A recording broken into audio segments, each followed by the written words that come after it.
In a quiet suburb, amidst rows of identical houses, lived Maria with her two children, David and Sophie. Maria, a woman of few words, carried a stern demeanor. Her life was meticulously structured, leaving little room for warmth or spontaneity. To David and Sophie, she was an enigma, a person they loved from a distance yet feared to approach too closely. Every morning, they awoke to the sound of her precise footsteps and the rustling of the newspaper she perused with methodical attention. Her rules were clear and unwavering.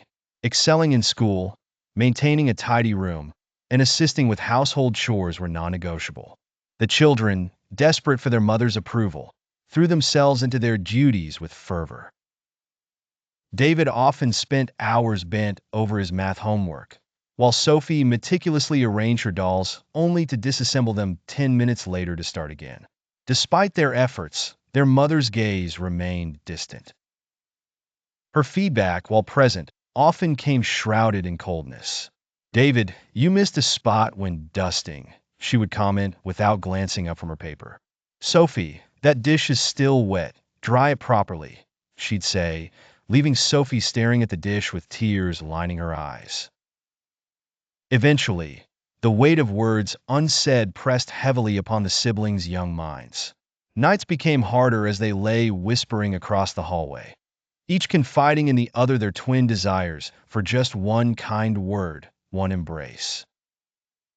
Hope dimmed with each passing day, resigned to the notion that perhaps love was something earned through perfection alone. Yet, unbeknownst to them, a change was stirring within Maria. She began to notice the slumped shoulders, the downcast eyes.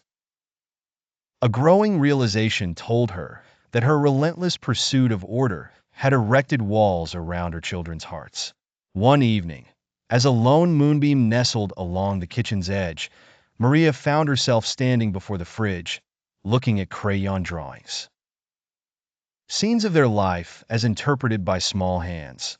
The family under a sun, a house surrounded by flowers. Absent was the mother who stood scrutinizing them. It was then that the dam broke, and with it, Maria's resolve to change. The next morning was unlike any other. David and Sophie, steeling themselves for another day, heard their mother call them softly, an uncharacteristic warmth in her voice. "I made pancakes," she said, watching wide-eyed as disbelief etched their faces. It was the beginning of tenderness, a learning process for Maria to weave kindness into her language and soften her approach. The children, initially wary, slowly welcomed her advances.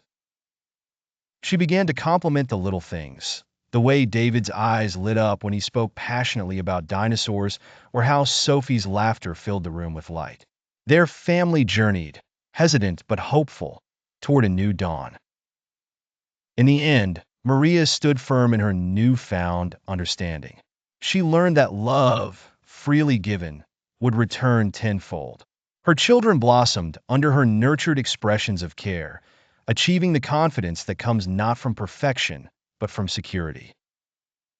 In embracing emotional connection, Maria found the true essence of parenting, ensuring that her children grew surrounded by love and encouragement.